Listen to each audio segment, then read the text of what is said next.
Ladies and gentlemen, the topic is whether Muhammad or Jesus are the prophets of God or not. What's a true prophet? What's a true prophet?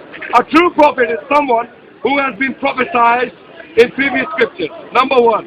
A true prophet is someone who comes with the truth, which is recognized by the word, who produces some fruit. Number one prophecy about Prophet Muhammad in these scriptures, in your own Bible. There is a prophet mentioned in the book of Isaiah, chapter 42, a prophet coming from Arabia, who will fight against idol worshippers, who is coming with a new law. Isaiah was writing in 800 BC, 8th century BC, before Christ. Isaiah himself was following the law of Moses. Jesus said centuries later that I have come to fulfill the law, not to destroy the law. Anyone who goes out of this law will be considered least in the heavens. Which law? The law of Moses. But Isaiah in chapter 42 is talking about a new law. A new law coming from Arabia. How do we know that? Because this prophet is coming from the wilderness of Kedar. The villages of Kedar. Kedar was the son of Ishmael. Ishmael is the father of Arab. So it's a new prophet coming with a new law for Gentiles from Arabia. Refute it if you can. Tell me, who is it? Tell me, why does Isaiah mention Kedar? Why does he mention that this prophet will fight against the idol worshippers? Why does he say a new law? Because the term his law is used in the passage. Why does he say his law? Why does he not say the law of Moses? Why his law? Who is his? The question is, who is his? Then he's mentioned as a messenger. Okay. Here we go. I'm going to go and we'll start off with this, then we'll get into some real meaty material. So he says his first point is that Muhammad must be a true prophet because in the Bible it talks about a prophet who comes from Kedar. I didn't say that. In Arabia. No, he didn't say that. He lied. He always lied. He didn't say that. I said all the time. No, I said. Say what you said. I said. Be factual. A true prophet has to be mentioned in previous scriptures, and he has to perform miracles. That's what I said. Okay. So he believes that Isaiah 42 is talking about this prophet, and it does say in verse 11. Let the desert and its town raise their voices. Let the settlements where Kedar lives rejoice. Let the people of Sodom rejoice. This is not saying that this is a prophet. It's saying the people from Kedar must rejoice. And why must they rejoice? Read previously in verse 8 of the same chapter. I, the Lord, not a prophet, I, the Lord, have called you in righteousness. I will take hold of your hand. I will keep you and make you a covenant for the people. Verse 8. I am the Lord. That is my name. Yahweh. I am Yahweh. That is my name. I will not give my glory to another. This is why the people who came out are to rejoice. They are today. But they are happy because what? The Lord is going to be there. I'll tell you why it's not This says nothing about a prophet. It's about the truth. The Lord himself.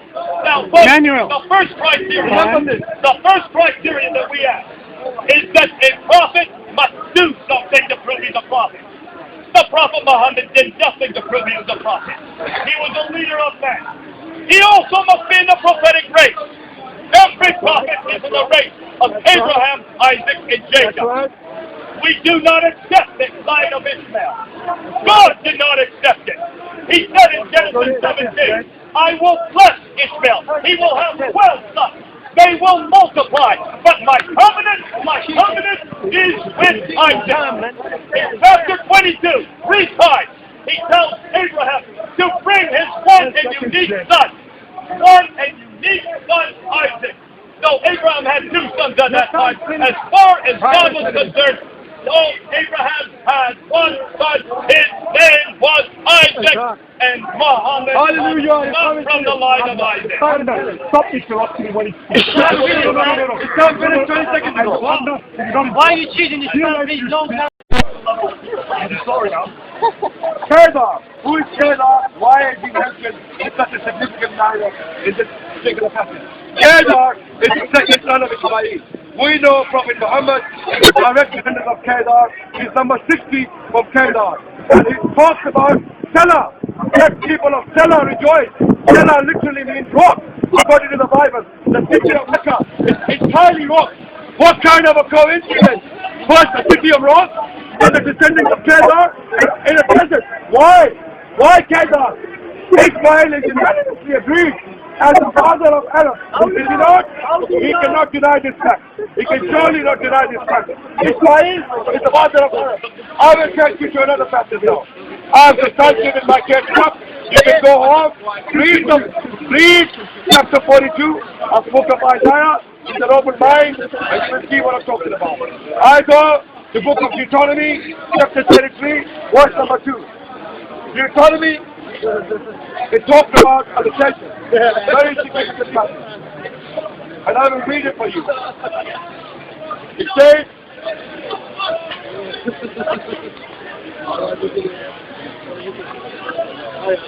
and he said, the Lord came from Sinai.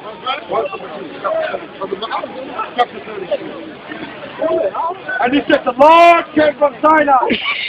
He rose up from Sinai. He died for promote Quran. And he came with 10,000 days from his right hand with a fiery law for them. A fiery law from Quran. Sinai, Moses. Sinai, Jesus in Palestine. Quran, where is Quran? That's the question. Quran according to the Bible.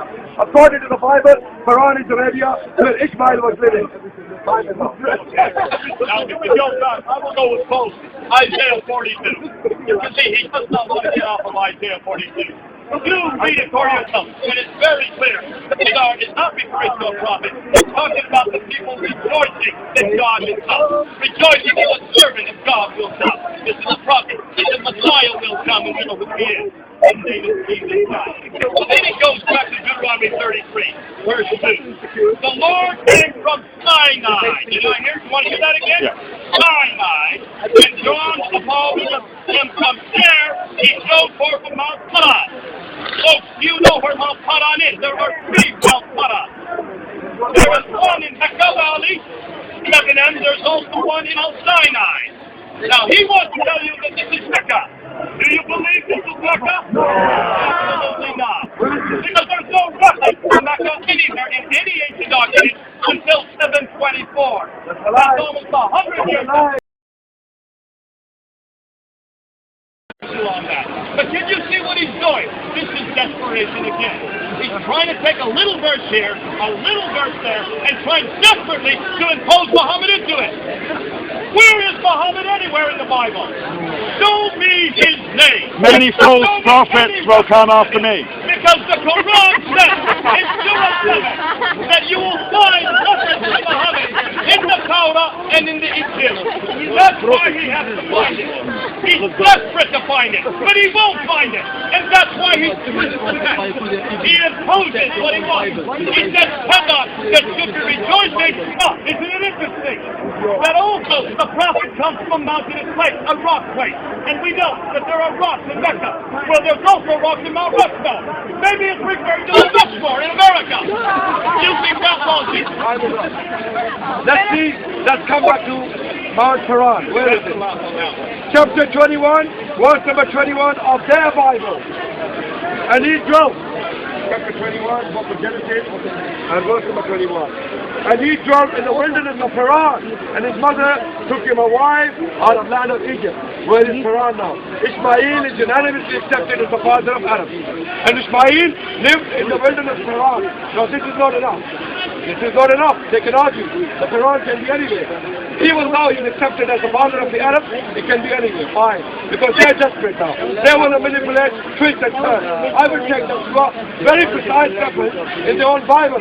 Go to the book of Isaiah, chapter 21, verse number 50. Go ahead. Go. It says that Kedar, the second son of Ismail, is mentioned in Arabia. And this is how the world starts. This is how the world starts. Isaiah 21, verse number 13. Listen to the Kedar. It will wipe the floor. He will cry. The burden upon Arabia. King James, your Bible, Christians love now, love. Burden upon Arabia. In the forest in Arabia, you'll see Lord. And when we continue the same chapter, same verse, it talks about, and all the glory of Kedar shall fall. So Kedar is the second son of Ishmael. And according to your Bible, Kedar is in Arabia. If son is in Arabia, the father is also in Arabia. And father is in Paran. If Paran is Arabia, there is a man coming with a law in his right hand from Arabia with 10,000 saints. We are told by the history of Islam that when Muhammad conquered Mecca, he had 10,000 companions with him, and he gave a law to the Meccans. Thank you very much indeed for listening. So what is your point? My point is, Quran is Arabia, and no one else came with a new law from Arabia except Muhammad. Allahu Akbar! Allahu Akbar! Allahu Akbar! Allahu Akbar! Jesus is Lord! Allahu Akbar!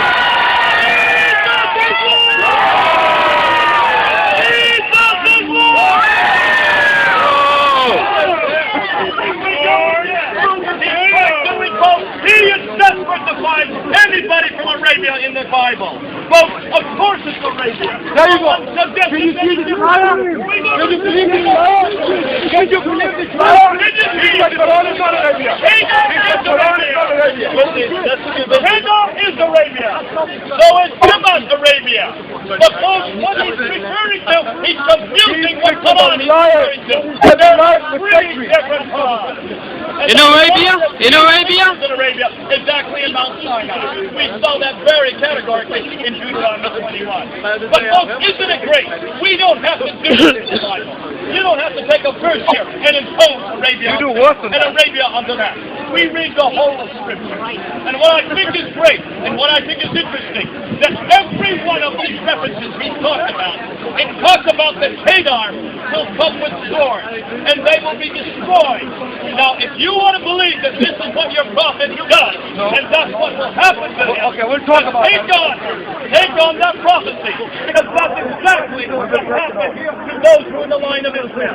Remember, in Genesis 16, Ishmael, the son of Hagar, was given a prophecy by the angel. And the angel Gabriel said to Hagar, your son will be a wild donkey of a man. And he will, are you going to interrupt me again? Are you going to interrupt me? Ishmael will be a wild donkey of a man. And he will be against his brothers, and his brothers will be against him. He is prophetic grace. Does he belong to the prophetic grace? And does he belong to God's covenant? And the answer is categorically no. He cannot come to us and prove to us that Ishmael is a legitimate prophet, nor that any of his progeny are legitimate. They are only in the Bible to praise God. And that's exactly what we saw in Isaiah 42. Make sure you get it correct. Jesus! Hallelujah! What can I do? By shouting, by screaming, it doesn't mean that you're going to win the argument. Listen to me carefully.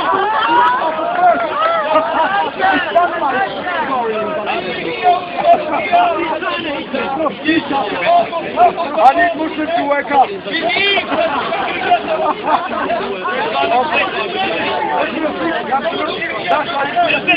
Muslims are sleeping. Muslims are sleeping. Hey, what's he talking? I'm a Christian because Jesus died on the cross. I'm a Christian because I believe that. And you can be the same. Maybe the same. I have established clearly this liar. In this turn he said, Quran is free and it's not Arabia. In the next turn he said, who's saying Quran is not Arabia? He accepted Quran is Arabia. If Quran is Arabia, then a man came with a law and with 10,000 saints. I want you to go and find out which man came with a law from Arabia. We have to find out. Now he provoked me to go back to the prophecy of Kedar. They were destroyed. He shot himself on the foot now. He shot himself on the foot. Guess what? This is another prophecy about Prophet Muhammad. Letter by letter, Word by word. Here's the thing. Here's the time. Write these down, you will read this. Chapter number 21, book of Isaiah, chapter 21, verse number 13 again. The burden upon Arabia. In the forest of Arabia shall be lodged all traveling companies of Tetanus. The inhabitants of the land of Tamar. Tamar is right next to Medina, where Prophet Muhammad migrated. Listen to me carefully. All Christians, open your ears and listen. Tamar is the city right next to Medina in Saudi Arabia. The inhabitants of the land of Tamar brought water to him that was thirsty. They prevented his birth. Him that fled. Someone fled to Tamar and he was fed by the people of Tamar. We know from the history of Islam, Prophet Muhammad fled from Tamar, from Quraysh to Tamar. And in Tamar, he was given refuge, bread and water. The Bible is telling you that. Here's the out now. For they fled from the sword, from drawn sword, and from the fence bow, and from the grievance of the war. Prophet Muhammad was running away from assassination attempt. The Quraysh, the children of Kedar, they were trying to assassinate him. Now what happened? Within a year, all the glory of Kedar shall fall. And there was a battle, known as Battle of Badr, in which Muslims defeated the tribe of Quraysh. This is word by word fulfilled in the history of Islam, ladies and gentlemen. This is no one else in the history of Arabia except Muhammad. If not Muhammad, who is it? Very simply, it's those who are going to be lost, those who are going to be killed by the sword, those who are going to suffer the punishment, all of which will come out of Arabia. But folks, we have seen the problem again. He's trying to desperately. I want you to ask him very quickly, why has he not answered the three questions? And I'm giving you no more. The three questions that every prophet must answer. Does he come in the prophetic race? No. He hasn't answered that question. Secondly, did he do anything to prove he's a prophet? Did he do any miracles? Did he do any prophecies? No. Only fables written about him 200 years after the fact. Thirdly, that which he was revealed, the scripture that was revealed to him, does it correspond with previous scripture? Absolutely not. And then the fourth problem, and this is probably the greatest one, the fourth problem that we see with Muhammad, he doesn't know who God is. He has no idea the name of God. He has no idea of God's personal name. Because in the Bible, very clearly, right through the Old Testament, you will find that God has a Dividing law in his right hand, in 10,000 saints, a new law is coming from Arabia. Another prophecy. Now we are told by the Islamic history in Book of Bukhari, Prophet Muhammad, when he was 40 years old, in the cave of Hira, he received a revelation, an angel. An angel appeared to him. He said to him, read. And Prophet Muhammad said, I do not know how to read. Ma ana biqari'in. In Islamic history, don't read it. Angel said again, read in the name of your Lord. And the first 5 verses of Surah 96 were revealed. Listen to what Bible has to say. And I want a big takbir by Muslims. Wait. Oh yes.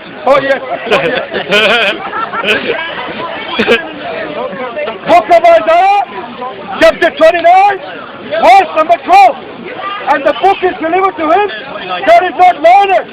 And the book is delivered to him that is not learned.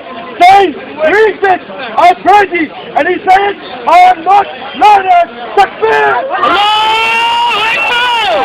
Allahu Akbar! Allahu Akbar!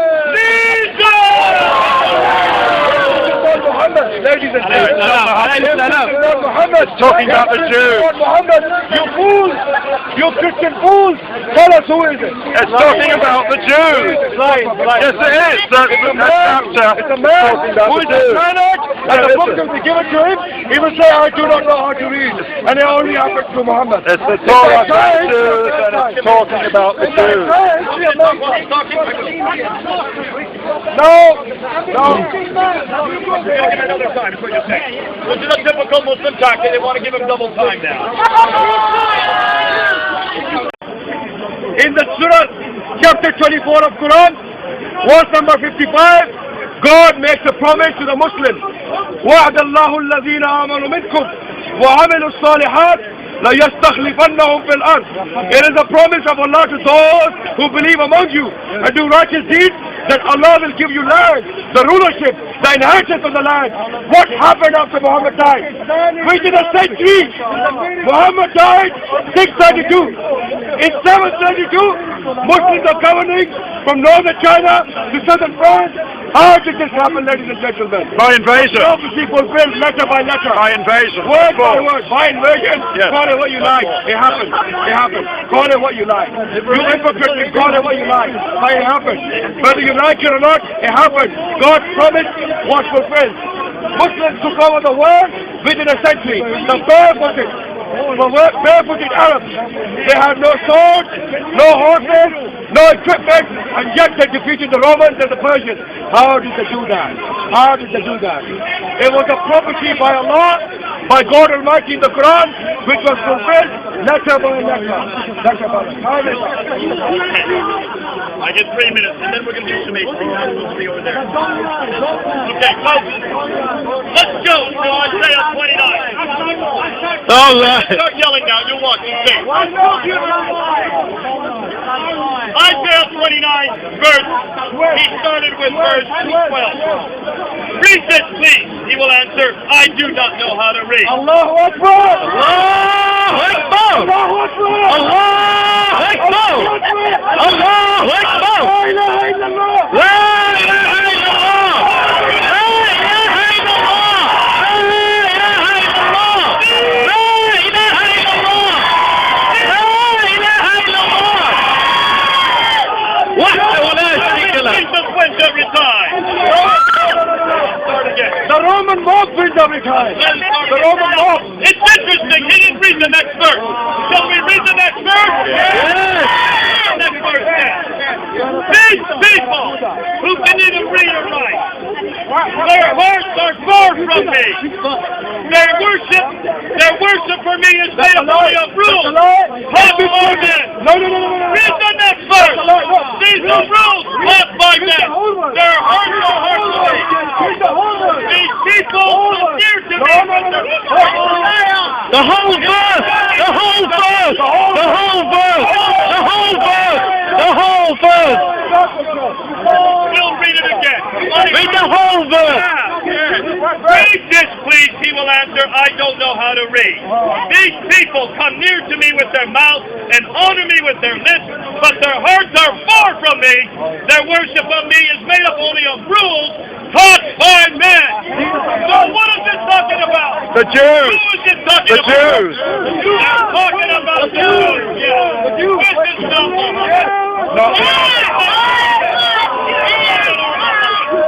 The prophets of Israel were speaking to Israel. Here we go. And what we're going to do now, I'm going to give you 2 minutes to make sure, and I'm going to end the Okay. Ladies and gentlemen. 2 minutes for him, 2 minutes for me. Ladies and gentlemen, the liar, Mr. Smith, the liar, he did not read the verse number 10 to you. You know why? It tells you who this verse is about. This verse is about The these Jews. people. For the Lord has poured out upon you the spirit of deep sleep and has closed your eyes. Listen, the prophets and your rulers, the seers have covered, and the vision of all is become unto you as the words of the book that is sealed, which men deliver to one that is learned, saying, read this, I pray thee. And he saith, I cannot, for it is sealed. And the book is delivered to him that is not learned, saying, read this, I pray thee. And he saith, I am not learned. This is about a prophet. Verse number 10, this is about a prophet. Which prophet? I do not know how to read in the cave of Hira. This is clear, ladies and gentlemen. We do not need to find it further. Now coming back to the Gospels, they said that they have the Word of God. They have the Word of God in these Gospels. These Gospels are written by Tom, Dick and Harry. Matthew, Mark, Luke and John. We don't know who they are. They don't have the originals. There are 5,633 manuscripts. No two are similar. They don't even know. They don't even know what's in the Bible. This book is corrupted. Book of First Epistle of John, chapter 5, verse number 7, is a corruption. Gospel of Mark, chapter 16, verse 9 to 20, corruption. Gospel of John, chapter 7, verse number 53 onward, corruption. Ask him to deny that. Ask him to deny that. If these are corruption, which I want him to address, if these are corruption, how is this message from God? How is this message from God? Why do the Christians laugh now? Why don't they laugh now? It's much better than your Quran. It's much better than your Quran. It says the way of salvation. Allahu Akbar! Allahu Akbar! Allahu Akbar!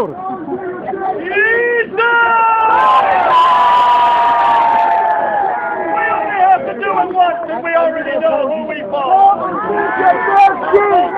Go and do your best deed. Don't waste your time. Right back corner. Go and do your best deed, Mr. For 15 years. Any struggle with Deuteronomy, any question to impose on these verses,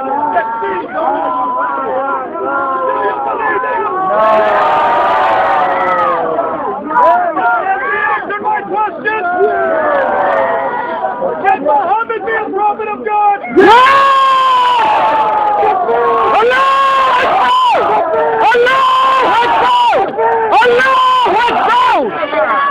Jesus is the true prophet! Jesus is the Son of God! Jesus is Lord! Jesus died on the cross! Right again. Rose again! Jesus saves all of you! If you believe! Is the Bible Yes. He never did anything to prove it. And look at his scripture. Do not believe the book of the Bible. Is the Bible correct? Yes! Is the Bible correct? I give you the Bible. Is it corrupted? In the Quran, yes, in the Quran. The corrupted version is called the Quran. Thanks a lot, Adnan. Now, you make a decision. Only Jesus can save.